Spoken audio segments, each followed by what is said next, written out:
Hello बच्चों, physics touch परिवार में आपका स्वागत है। तो हमने इसके पिछले वीडियो में आप लोगों को डायमेंशन निकालने के बारे में सिखा रहे थे ना। हम इसके वीडियो में पिछले डायमेंशन निकालना सीख रहे थे, जिसमें हमने दो चार क्वांटिटी का डायमेंशन निकालना सीखे थे। वो क्वांटिटीज कौन कौन थी बच्चों? पहली क्वांटिटी हमने जिसकी डायमेंशन निकालना सिखाए थे वो थी मोमेंटम की, दूसरी थी एसिलरेशन की, तीसरी थी क्या, फोर्स की, और वर्क और एनर्जी की। इन सब चीजों की डायमेंशन हमने पिछले वीडियो में बताया था आसानी से निकालने के लिए। इस वाले वीडियो में हम बताएंगे उसके आगे और भी जो क्वांटिटीज है उनकी डायमेंशन निकालना सीखेंगे। तो आइए स्टार्ट करते हैं। आज हम देखेंगे moment of inertia. Moment of inertia को हिंदी में कहते हैं जड़त्व आघूर्ण ना, जड़त्व आघूर्ण कहते हैं मोमेंट ऑफ इनर्शिया। इसकी डायमेंशन कैसे निकालेंगे बच्चों? तो जड़त्व आघूर्ण की डायमेंशन निकालने के लिए हमको जड़त्व आघूर्ण यानी कि मोमेंट ऑफ इनर्शिया का फार्मूला जो है आप लोगों को बच्चों पता होना चाहिए। मोमेंट ऑफ इनर्शिया का फार्मूला होता है क्या, I equal to m into D square ना। I यहाँ पे क्या है? I है इनर्शिया। देखो इनर्शिया में पहला लेटर क्या है? इनर्शिया में यहाँ पे आपका दिया है पहला लेटर क्या, I ना। इनर्शिया का पहला लेटर I है, तो I से किसको डिनोट कर दे रहे हैं? इनर्शिया को। तो इसका फार्मूला बन गया I equal to M D square, जहां पे आपका m क्या है बच्चों? m है यहाँ पे आपका m इक्वल टू मास, और d क्या है? d है आपकी डिस्प्लेसमेंट, डिस्प्लेसमेंट है बच्चों ना। m मास है, d डिस्प्लेसमेंट है। अब हम इनर्शिया की डायमेंशन निकालेंगे। तो इनर्शिया की डायमेंशन कैसे निकालेंगे देखिए, I इक्वल टू मास, यानी कि मास को हम किससे डिनोट कर रहे थे, किस लेटर से? मास को हम लोगों ने डिनोट किया था कैपिटल M से ना, तो कैपिटल M लिख देते हैं यहाँ पे। और डी स्क्वायर, डी क्या है बच्चों? डिस्प्लेसमेंट, डिस्प्लेसमेंट है। डिस्प्लेसमेंट को हम किस लेटर से दिखा रहे थे? L से। डिस्प्लेसमेंट क्या होती है? एक प्रकार की लंबाई होती है जिसको हम लेंथ में नापते हैं। लेंथ का सिंबल किससे डिनोट करते हैं? उसको कैपिटल L से दिखा रहे थे वहां पे। तो यहाँ पे डिस्प्लेसमेंट है और डिस्प्लेसमेंट की पावर क्या है? 2 है। तो L लिख के उसकी पावर क्या कर देंगे? 2 कर देंगे। तो इस प्रकार हमारा यहाँ पे क्या निकल के आएगा? I equal to M L square ना। यहाँ पे t नहीं है, t नहीं है बच्चों, तो t क्या करेंगे? t को हम 0 कर देंगे ना, 0 कर दिया, इसको ब्रैकेट में कर देंगे। तो यहां से हमारा निकल के आ गया क्या, ये मोमेंट ऑफ इनर्शिया की क्या है? विमा है, जो कि है m l की पावर 2 t की पावर 0। ये हो गई आपकी जड़त्व आघूर्ण की डायमेंशन। तो अगला हम क्या देखेंगे, और हम क्या देखेंगे इसके बाद देखेंगे सरफेस टेंशन की विमा। सरफेस टेंशन की विमा देखने के लिए बच्चों क्या पता होना चाहिए हमको? सरफेस टेंशन का फार्मूला जो है वो पता होना चाहिए। सरफेस टेंशन की फार्मूला जो होता है बच्चों, सरफेस टेंशन ना। अब हम देखेंगे सरफेस टेंशन की हम लोग क्या निकालेंगे? डायमेंशन। सरफेस टेंशन को हिंदी में कहते हैं, क्या कहते हैं? सरफेस यानी कि सतह ना, और टेंशन मतलब तनाव। सतह पर जो टेंशन लगता है उसको क्या कहते हैं? सरफेस टेंशन कहते हैं। सरफेस टेंशन, सरफेस को जैसे आप सतह कहते हैं, इसी को एक शब्द और क्या बोलते हैं? पृष्ठ तनाव ना। आप लोग आगे पढ़ेंगे पृष्ठ तनाव, सरफेस टेंशन। अब सरफेस टेंशन आ गई यहाँ पे। अब सरफेस टेंशन की डिफिनीशन कैसे निकालेंगे? तो सरफेस टेंशन की डिफिनीशन हम उसके फार्मूले से निकालेंगे। कल बच्चों हम लोगों ने हमने आपको क्या बताया था उस वाले वीडियो में कि आप लोग बुक से पढ़ के आइएगा क्या चीजें, कि हर एक क्वांटिटीज की आप लोग क्या याद करके आइएगा, फार्मूला याद करके आइएगा, जिससे हम लोग बता पाएंगे, जिससे हम लोग अगर फार्मूला पता रहेगा तभी हम डायमेंशन निकाल पाएंगे किसी भी क्वांटिटी की। तो मैं आशा करता हूं कि आप लोगों ने पढ़ा होगा और आप लोग फार्मूला याद किए होंगे। यहाँ पे हम देखेंगे सरफेस टेंशन की डायमेंशन। चलिए निकालते हैं सरफेस टेंशन की डायमेंशन। सरफेस टेंशन का फार्मूला क्या होता है बच्चों? तो सरफेस टेंशन का फार्मूला होता है फोर्स अपॉन लेंथ, यानी कि बल बटा लंबाई जो होता है वो क्या होता है आपका पृष्ठ तनाव होता है। तो सरफेस टेंशन को हम लोग डिनोट करते हैं कैपिटल टी से। यहाँ पे सरफेस टेंशन को किससे डिनोट कर रहे हैं बच्चों? तो सरफेस टेंशन को हम लोग दिखा रहे हैं कैपिटल टी से, इसको डिनोट कर दे रहे हैं। सरफेस टेंशन का फार्मूला होता है T equal to force upon length, यानी कि बल बटा लंबाई, बल बटा लंबाई जो होता है वो सरफेस टेंशन का फार्मूला होता है। तो अब हम देखेंगे सरफेस टेंशन की डायमेंशन, इस फार्मूले के जरिए हम लोग सरफेस टेंशन की डायमेंशन कैसे निकालेंगे। तो आसान तरीके से हम लोग ऐसे सरफेस टेंशन की डायमेंशन निकालते हैं। चलिए निकाल के देखते हैं। देखिए टी यहाँ पे ऐसे रहने दीजिए। फोर्स की हमने बीमा पढ़ ली थी ना, फोर्स की बीमा आप लोग की याद होगा क्या था? mlt की पावर -2 हमने निकाला था फोर्स की बीमा बच्चों, mlt की पावर -2। यहाँ तो फोर्स की बीमा आप सीधा क्या करिए, पुट कर दीजिए। आपने जो निकाला था फोर्स की बीमा mlt की पावर -2, यहाँ पर सीधे सीधे पुट कर दीजिए। और लेंथ को आप किस सिंबल से डिनोट कर रहे थे? आप लेंथ को उसमें दिखा रहे थे कैपिटल एल से, तो यहाँ भी कैपिटल एल से दिखा दीजिए ना। तो आगे क्या होगा? आगे ये होगा, ये लंबाई यानी कि लंबाई से लंबाई एल से एल कैंसिल हो गया, तो यहाँ पे हमको मिल जाएगा m t की पावर 2 ना, m t की पावर 2, l कैंसिल हो गया तो l 0, l पे कोई पावर नहीं आई। तो ये हो गई हमारी किसकी डायमेंशन? सरफेस टेंशन की। इसको हम लोग क्या करते हैं, सही से लिख देते हैं, t इक्वल टू m की पावर 1, l की पावर 0, t की पावर -2। ये हो गई आपकी बच्चों सरफेस टेंशन की विमा, यानी कि डायमेंशन ऑफ सरफेस टेंशन यहाँ से हमको मिल गया। तो अगला हम किसका डायमेंशन देखेंगे? अगला देखेंगे, हाँ, तो हम लोग अब किसका देखेंगे डायमेंशन? अब देखेंगे टॉर्क की। टॉर्क का मतलब होता है बल आघूर्ण।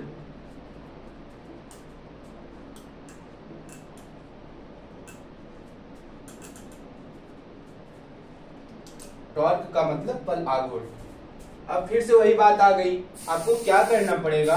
टॉर्क की डायमेंशन निकालने के लिए, आपको उसका फार्मूला बच्चों पता होना चाहिए ना। हम आपसे यही बार बार कर रहे हैं, आपको किसी क्वांटिटी की अगर डायमेंशन निकालनी है तो आपको उसका फार्मूला पता होना चाहिए, यूनिट भी पता होना चाहिए। तो टॉर्क का फार्मूला यहाँ पे होता है क्या? Force into displacement. टॉर्क को किस लेटर से डिनोट करते हैं बच्चों? टॉर्क को किस लेटर से डिनोट करते हैं? टॉर्क को भी ये टी लिख के उसके नीचे क्यू बना देते हैं ना, टी लिख के क्यू बना देते हैं, क्योंकि टॉर्क को अगर कैपिटल टी यहाँ पे लिख देंगे तो ये क्या हो जाएगा? सरफेस टेंशन में हम टी कैपिटल टी से दिखा रहे थे ना, तो अगर यहाँ पे भी टी कर देंगे सरफेस टेंशन हो जाएगी, इसलिए टी लिख के उसके नीचे क्या लिख देते हैं? क्यू। ये हो गया टॉर्क। अब देखते हैं टॉर्क का फार्मूला। टॉर्क बराबर होता है हमारा फोर्स इनटू डिस्प्लेसमेंट ना। उसमें क्या था इसके पहले वाले में, इसके सरफेस टेंशन वाले में क्या था? सरफेस टेंशन वाले में आपका था फोर्स बराबर क्या था? सरफेस टेंशन बराबर था F इंटू डी स्क्वायर, यानी कि फोर्स इंटू डिस्प्लेसमेंट का स्क्वायर था। और यहाँ पे क्या है? टॉर्क का सिर्फ होगा F इंटू डी। वहां पे डी स्क्वायर था, यहाँ पे F इंटू डी हो गया, यानी कि फोर्स इंटू डिस्प्लेसमेंट। अब इसकी बीमा निकालेंगे तो फोर्स की आप लोगों की बच्चों डायमेंशन पता होगी क्या? m l t की पावर -2। सीधा सीधा आप यहाँ पे पुट कर दीजिए फोर्स की जगह उसकी डायमेंशन। और डिस्प्लेसमेंट क्या होती है, एक प्रकार की लंबाई होती है, उसको कैपिटल एल से दिखा दीजिए। दिखा दिए, फोर्स का रख दिए आप बीमा, रख दिए। डिस्प्लेसमेंट की एक लंबाई होती है, उसको किस लेटर से डिनोट करते हैं, कैपिटल एल से ना, कैपिटल एल से लिख दिए। तो इसको जब आप सॉल्व करेंगे हमारा क्या निकल के आएगा, एम एल इसमें मल्टीप्लाई होगा, क्या बन जाएगा एल स्क्वायर और टी ऐसे टी की पावर 2 लिख दीजिए। तो ये हो गई हमारी, हम लोग फंडामेंटल पढ़ा था क्वांटिटीज की पावर डिनोट करते हैं ना, कि डायमेंशन दिखा रहे, तो इसकी पावर देख लेते हैं। एम की पावर 1 है, कुछ नहीं है तो 1 हो गया, यहाँ पे 1 है, इसकी 2 है, इसकी -2 है ना। तो कोई पूछेगा कि टॉर्क की जो डायमेंशन होती है वो कितने कितने होती है, कितनी होती है, तो आप बताएंगे 1 2 -2 ना। अगर उसका डायमेंशनल फार्मूला पूछ लेगा तो आप ये बताएंगे एम की पावर 1 एल की पावर 2 टी की पावर -2 जो होता है वो टॉर्क का डायमेंशन होता है। तो हम लोगों ने देखा टॉर्क की डायमेंशन। अब अगला हमारा देखेंगे, अगला हम किसकी डायमेंशन देखेंगे बच्चों, अब देखेंगे बच्चों हम लोग स्ट्रेस की डायमेंशन देखेंगे ना। स्ट्रेस की डायमेंशन, स्ट्रेस को हिंदी में कहते हैं क्या, तनाव। स्ट्रेस को हिंदी में कहते हैं तनाव। और स्ट्रेस का फार्मूला होता है, स्ट्रेस का फार्मूला होता है बच्चों फोर्स अपान एरिया ना, यानी कि बल बटा क्षेत्रफल जो होता है वो स्ट्रेस होता है। तो इसकी बीमा कैसे निकालेंगे, इसकी बीमा कैसे निकालेंगे, तो फोर्स, यहाँ पे देखिए आप बार बार देखिए फोर्स आ रहा है, तो फोर्स वाला जो बीमा है आप उसको याद कर लीजिए ना। फोर्स कैसे निकाले थे उसकी बीमा, F इक्वल टू EMA करके ना। उस प्रकार से आप फोर्स की बीमा निकालेंगे तो क्या मिलेगी, MNT की पावर -2।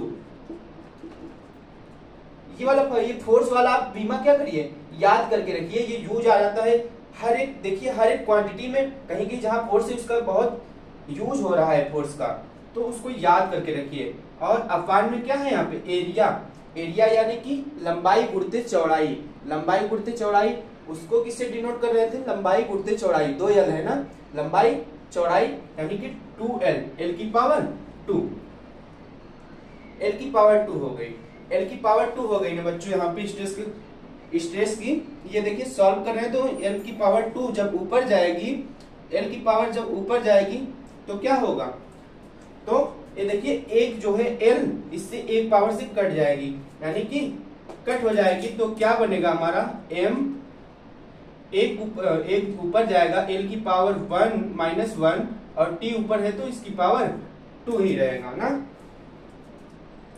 M L की पावर -1 T की पावर -2, ये आ गई किसकी डायमेंशन, आपकी स्ट्रेस की। और कोई पूछेगा तो डायमेंशन इसकी क्या क्या हो रही है, M की पावर 1 हो गई, यानी कि 1 -1 -2 ना, 1 -1 -2 डायमेंशन है किसकी, स्ट्रेस की। और इसका डायमेंशनल फार्मूला है किसका, डायमेंशनल फार्मूला क्या है,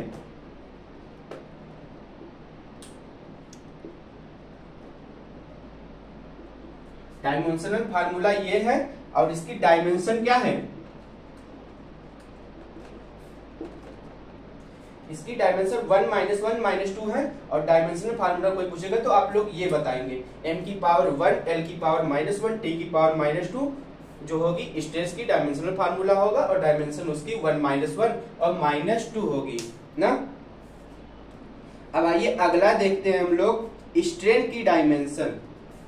तो अब हम लोग देखेंगे स्ट्रेन की डायमेंशन, स्ट्रेन ना, स्ट्रेन का फार्मूला क्या होता है बच्चों, स्ट्रेन का फार्मूला होता है आपका change in length upon total length, यानी कि change in length upon total length बराबर होता है स्ट्रेन। तो स्ट्रेन की हम लोग डायमेंशन निकालते हैं। स्ट्रेन की डायमेंशन कैसे निकालेंगे, देखिए स्ट्रेन की डायमेंशन देखिए निकालेंगे, यहाँ पे क्या है लेंथ है, लेंथ को कैपिटल L से ये भी लेंथ है, इसको भी कैपिटल एल से एल क्या हो गया, कट हो गया, तो क्या मिला, कुछ नहीं मिला, एल की पावर 0 मिल गई ना। तो एम क्या, एम कुछ नहीं हो तो उसकी पावर 0, एल कुछ नहीं है तो 0 कर दिया, कट गया, तो टी 0। देखिए स्ट्रेन का कोई भी डायमेंशन नहीं होता है, क्योंकि देखिए सबकी पावर क्या आ रही है, 0 0 0 0 0, यानी कि कोई भी इसकी डायमेंशन नहीं बन रही है। तो आप लोग इसको स्ट्रेन को क्या कहते हैं, देखिए यहाँ पे लेंथ यानी कि सेम अगर कोई दूरी या फिर कोई डिस्टेंस आती है तो क्रॉस होकर क्या हो जाता है, 0 हो जाता है। सेम क्वांटिटी जो होती है अगर मिलती है तो वो आपस में कट जाती है तो डायमेंशन लेस हो जाती है। तो ये स्ट्रेन आपकी कैसी क्वांटिटी है, स्ट्रेन आपकी है आपकी डायमेंशन लेस।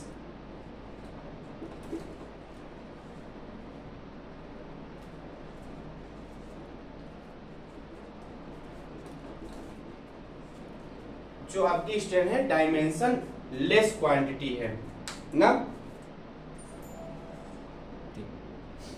तो बच्चों ये देख लिए हम लोग स्ट्रेन की डायमेंशन।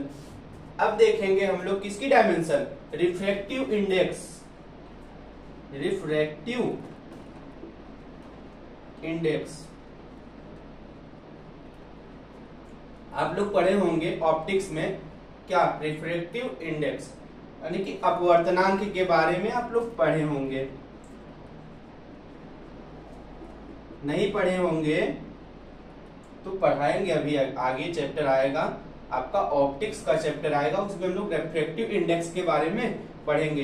रिफ्रैक्टिव इंडेक्स यानी कि अपवर्तनांक। अपवर्तनांक क्या होता है, अपवर्तनांक होता है जब प्रकाश या फिर जब प्रकाश किसी एक माध्यम से दूसरे माध्यम में जाता है तो उसका औसत क्या होता है, वही रिफ्रैक्टिव इंडेक्स होता है। यानी कि एक मीडियम से जब दूसरे मीडियम में प्रकाश जाता है तो उसका औसत अपवर्तनांक कहलाता है, रिफ्रैक्टिव इंडेक्स। तो रिफ्रैक्टिव इंडेक्स बराबर होता है, इसका फार्मूला होता है रिफ्रैक्टिव इंडेक्स का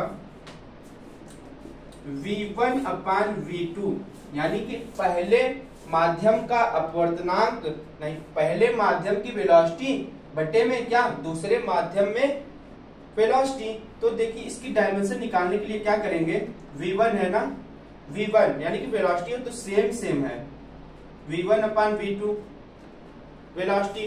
तो V1 से V1 सीधा देखिए कट जाएगा, जो भी अगर इसमें आएगा वो आपस में एक दूसरे से कट जाएगा तो इसकी विमा 0 हो जाएगी। ये भी क्या होगी, रिफ्रैक्टिव इंडेक्स की कोई भी डायमेंशन नहीं होती, ये भी क्या होती है, सेम स्ट्रेन की तरह ये भी क्या हो जाएगी, डायमेंशन लेस हो जाएगी।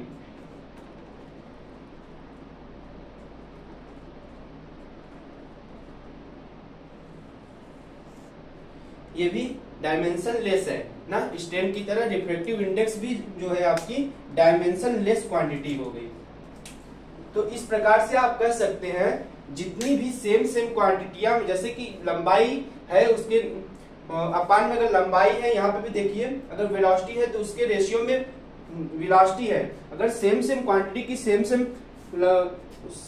क्या होती है, विमाएं होती है तो आपस में कट जाती हैं और वो क्या हो जाती है, डायमेंशन लेस हो जाती है, उसकी कोई विमा नहीं निकल के आती है ना। तो अब आगे देखेंगे क्या हम लोग, अब अगला देखेंगे पोटेंशियल डिफरेंस। बच्चों पोटेंशियल डिफरेंस क्या होता है, पोटेंशियल डिफरेंस विभवांतर, दो विभवों के बीच के अंतर को क्या कहते हैं, विभवांतर। करंट चैप्टर हम लोग पढ़ेंगे विभवांतर के बारे में। करंट जो है बहुत एक प्यारा चैप्टर कह सकते हैं, उसमें बहुत सारी चीजें हम लोग पढ़ेंगे जिसमें विभवांतर भी पढ़ेंगे और भी विद्युत डिवाइसेस के बारे में पढ़ेंगे। तो पोटेंशियल डिफरेंस की हम लोग क्या निकालेंगे, यहाँ पे बीमा निकालेंगे।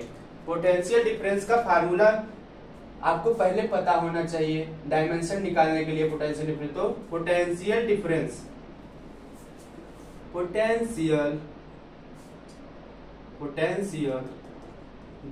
बराबर होता है क्या बच्चों, पोटेंशियल डिफरेंस बराबर होता है वर्क डन। ना। कोई चार्ज अगर आप किसी दूर से लाते हैं तो उसको विद्युत क्षेत्र में लाने में जो कार्य किया जाता है वही वर्क डन होता है। वर्क डन अपान क्या, चार्ज। इसको किससे डिनोट करते हैं, W अपान Q, वर्क डन अपान चार्ज। कोई चार्ज जब अनंत से कहां पे लाया जाता है, किसी विद्युत इलेक्ट्रिक फील्ड के अंदर लाया जाता है तो उसके उस चार्ज के द्वारा किया गया कार्य क्या कहलाता है, पोटेंशियल डिफरेंस कहलाता है ना। तो वर्क डन अपान चार्ज। अब यहां से निकालेंगे पोटेंशियल डिफरेंस की क्या डायमेंशन। वर्क डन, आप लोग बताइए वर्क डन बराबर क्या होता है, वर्क डन बराबर होता है फोर्स इनटू डिस्प्लेसमेंट। बल गुणित विस्थापन क्या होता है, वर्क डन होता है। वर्क आप लोगों ने पढ़ा है कि किसी चीज को आप क्या करते हैं, फोर्स लगा के विस्थापित कर देते हैं ना, यानी कि उसकी जगह से दूसरे स्थान पर उसको खिसका देते हैं, तो वही क्या होता है, बल होता है, सॉरी कार्य होता है। बल लगाकर किसी वस्तु को धक्का देकर हटा देना, विस्थापित कर देना ना, वर्क कहलाता है। तो वर्क डन बराबर यहां पे लिखेंगे, वर्क डन बराबर force into displacement, force into displacement. और चार्ज, चार्ज कैसे, चार्ज को कैसे लिखेंगे, तो आप लोगों ने पढ़ा होगा Q बराबर I इंटू टी, यानी कि जो समय और विद्युत धारा का गुणनफल होता है वो क्या होता है, चार्ज होता है। या फिर कह सकते हैं आवेश क्या होता है, आवेश जो होता है समय और विद्युत धारा का गुणनफल होता है ना। तो यहाँ पे यही रख देंगे Q बराबर IT। आप लोग Q की जगह क्या रख देंगे, Q की जगह रख देंगे I, आप Q की जगह रखेंगे I इंटू टी, यानी कि electric current into time, I into T. अब वही बात आ गई फिर से, यहाँ पे देखिए फोर्स आ गया ना। फोर्स की डायमेंशन आपको पता है, फोर्स की डायमेंशन है M L T की पावर -2। डिस्प्लेसमेंट को क्या किससे दिखा देते हैं, लंबाई है L से, और I यानी कि इलेक्ट्रिक करंट, विद्युत धारा। 7 भौतिक राशियां आपको बताए थे ना, कौन कौन सी, इसमें द्रव्यमान था, लंबाई थी ना, तापमान था, ज्योति तीव्रता था, पदार्थ की मात्रा थी, और विद्युत यानी कि इलेक्ट्रिक करंट थी। तो इलेक्ट्रिक करंट को A से दिखा रहे थे, समय को T से दिखा रहे थे ना, A और T से। तो यहां से हमको मिलेगा क्या, करिए क्या मिलेगा, तो यहां से हमको मिलेगा, एक बार करिए आप देख लीजिए क्या मिल रहा है, करके बताइए। तो देखिए बच्चों, तो क्या हो रहा है, M L स्क्वायर T ऊपर जाएगा T पावर -3, और ये एक A बच रहा है, M L स्क्वायर T की पावर 3 और A ना, यहां से निकल के आ गया क्या 1 2 -3, और क्या A है 1, A ऊपर जाएगा ना, एक की पावर भी 1 हो जाएगा ना, -1। ये जब A ऊपर जाएगा तो ये क्या हो जाएगा, इसकी पावर -1 हो गई। तो यहां से हमारी क्या निकल के आई, किसकी डायमेंशन, पोटेंशियल डिफरेंस की। यहां से हमको डायमेंशन मिल गई, जो क्या मिली, ML स्क्वायर T की पावर -3 A की पावर -1 बच्चों। तो बच्चों अब क्या देखेंगे, प्लांक कांस्टेंट। प्लांक साहब एक वैज्ञानिक थे ना, उन्होंने भी क्या दिया था, उन्होंने दी थी लाइट की थ्योरी ना। लाइट को उन्होंने बताया था कि लाइट जो है पार्टिकल नेचर रखती है, लाइट पार्टिकल नेचर रखती है, और क्या है, उन्होंने फोटान के रूप में रहती है। तो प्लांक साहब बहुत बड़े वैज्ञानिक थे, उन्होंने जो लाइट है उसको पार्टिकल नेचर में बताया और फोटान की थ्योरी दिए थे। तो प्लांक कांस्टेंट क्या होता है, प्लांक का कांस्टेंट होता है बच्चों, प्लांक कांस्टेंट बराबर होता है PV equal to KT, PV equal to KT ना। PV बराबर KT आया कहां से, कि PV directly proportional to T हो जाएगा, यानी कि प्रेशर, और ये P क्या है, P is equal to pressure, यहाँ पे P प्रेशर है, V वॉल्यूम है, ना। यहाँ पे v क्या है, वॉल्यूम है, ना कि वेलोसिटी। यहाँ पे v वॉल्यूम है, वेलोसिटी नहीं है ना। कहीं कहीं देखो v से वेलोसिटी दिखा देते हैं, लेकिन यहाँ पे v वॉल्यूम है। t क्या है, t है आपका टेम्परेचर, टेम्परेचर है बच्चों यहाँ पे t। तो जब ये डायरेक्टली प्रोपोर्शनल का साइन हटेगा तो इक्वल लग के यहाँ पे कांस्टेंट आ जाएगा। वो कांस्टेंट यहाँ पर क्या आया बच्चों, वो कांस्टेंट आया k ना। k जो है कांस्टेंट आया, जिसको क्या कहते हैं आप लोग, इसी को आप लोग क्या कहते हैं, प्लांक, प्लांक कांस्टेंट। प्लांक साहब के नाम पे इसको क्या कह दिया गया कि ये प्लांक कांस्टेंट है। तो यहां से अब हम इसकी प्लांक कांस्टेंट की डायमेंशन निकालेंगे। प्लांक कांस्टेंट की डायमेंशन निकालेंगे कैसे, इस फार्मूले से ना, पीवी इक्वल टू केटी से, पीवी इक्वल टू केटी से हम किसकी डायमेंशन निकालेंगे, तो निकालेंगे हम प्लांक कांस्टेंट की। एक मिनट रुकिएगा। तो देखिए यहाँ पर हमारे यहाँ पे गड़बड़ हो गया था, हम लोगों ने प्लांक कांस्टेंट आपको बता दिया था, वहां पे प्लांक कांस्टेंट नहीं है। उससे पहले हम लोग जानेंगे बोल्ट्जमैन कांस्टेंट ना। बोल्ट्जमैन कांस्टेंट क्या होता है, पीवी इक्वल टू क्या, केटी। ये किसने बताया था, ये बताया था बोल्ट्जमैन साहब ने ना। इन्होंने अपनी एक थ्योरी दी थी जिसमें कहा था जो प्रेशर और वॉल्यूम का मल्टीप्लिकेशन होता है वो क्या होता है, वो टेम्परेचर और प्लैंक कांस्टेंट के बराबर होता है। तो इसकी प्लैंक कांस्टेंट, सॉरी यहाँ पे बोल्ट्जमैन कांस्टेंट के बराबर होता है। तो इसकी डायमेंशन कैसे निकालेंगे, तो के यहाँ पे यानी कि हमको निकालना है बोल्ट्जमैन कांस्टेंट की dimension, K equal to PV upon T कर देंगे तो यहां से निकल जाएगा पी यानी कि प्रेशर बराबर होता है क्या, फोर्स अपान एरिया, और वी वॉल्यूम है, वॉल्यूम को आप लिख सकते हैं एरिया इंटू लेंथ ना। और ये टेम्परेचर है, टेम्परेचर को आप थीटा से दिखा सकते हैं। ठीक, टेम्परेचर को आप थीटा से दिखा दिए। प्रेशर बराबर होता है फोर्स अपान एरिया और वॉल्यूम बराबर होता है एरिया इंटू लेंथ, यानी कि ये देखिए 2 एल यहाँ पे मिलेगा एरिया में, 1 एल यहाँ पे। तो आप एक ए यहाँ पे है तो 2 एल यहाँ है, ए से ए कैंसिल, थीटा ऊपर जाएगा तो क्या बनेगा, तो बोल्ट्जमैन कांस्टेंट के इक्वल टू बनेगा फोर्स। फोर्स की आपको डायमेंशन पता है क्या, एम एल टी की पावर -2 ना, एम एल टी की पावर -2 फोर्स की आप लिख दिया यहाँ पे डायमेंशन। एक यल बचा है ना, तो यल लिख दीजिए कैपिटल एल।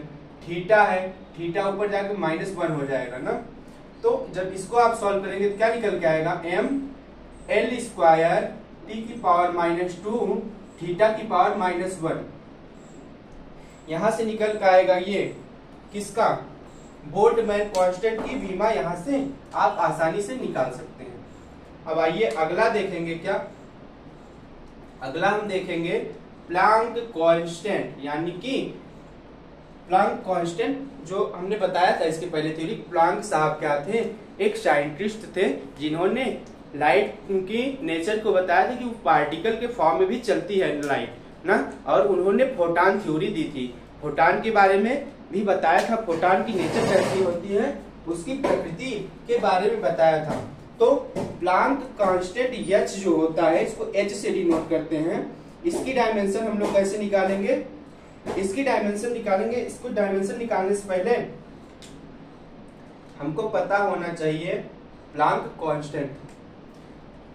प्लांक कांस्टेंट का फार्मूला होता है E equal to H into F ना, ई बराबर एच इंटू एफ। यहाँ पर ई क्या है, तो यहाँ पर ई है बच्चों, ई बराबर एनर्जी, और एच है आपका यहाँ पे प्लांक कांस्टेंट।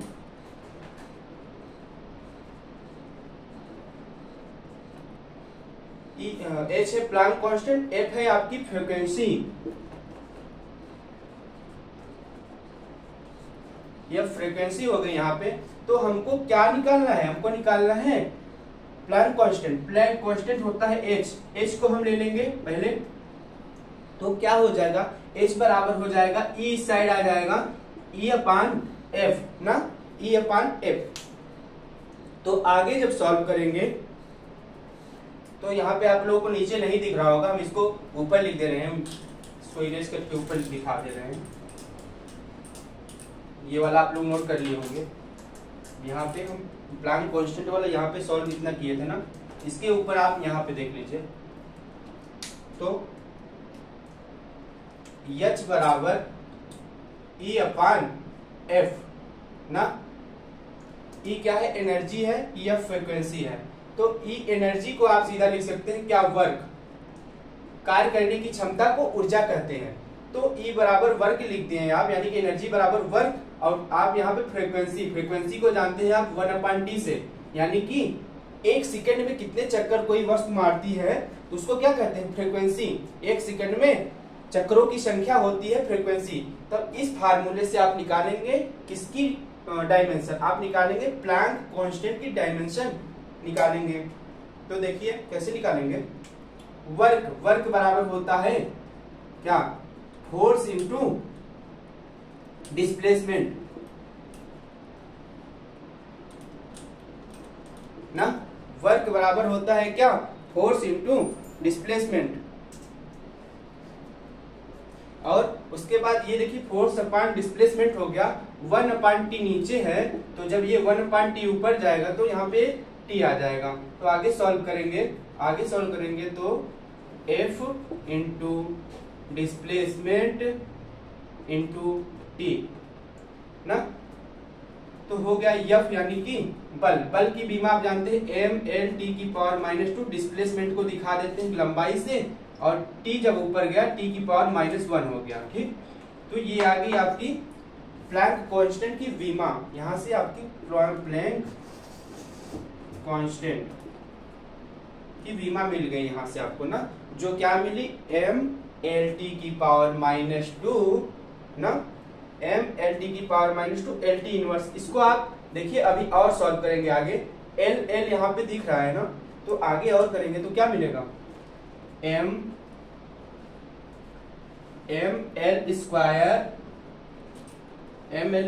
T की पावर माइनस, तो एक यहाँ पे है ना माइनस माइनस प्लस, यहाँ हो जाएगा क्या, mL² T⁻³ तो ये हो गई किसकी डायमेंशन, ये मिल गई हमको प्लैंक कांस्टेंट की डायमेंशन।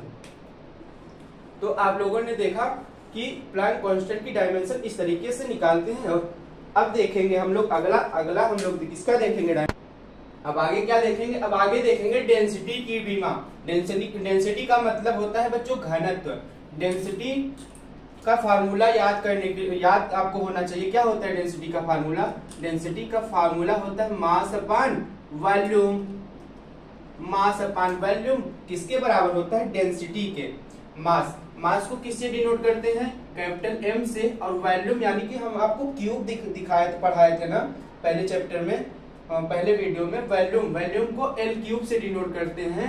जब L³ क्या होगा, ऊपर जाएगा तो क्या हो जाएगा, माइनस किसकी पावर हो जाएगी, तो ये बन जाएगा mL⁻³ तो यहाँ से आपकी निकल के आ गई किसकी डायमेंशन, डेंसिटी, घनत्व की डायमेंशन आपको यहाँ से मिल गई।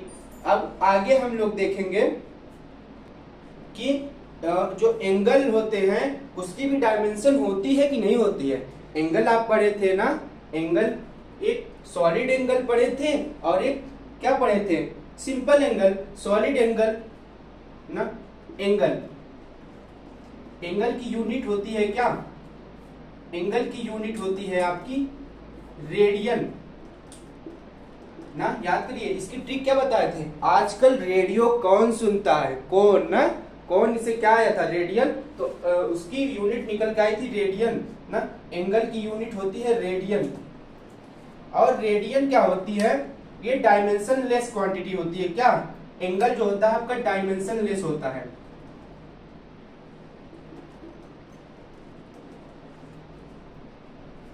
एंगल डायमेंशन लेस क्वांटिटी होती है। उसी प्रकार होता है आपका सॉलिड एंगल ना, ठोस कोण, इसका होता है स्टेरेडियन।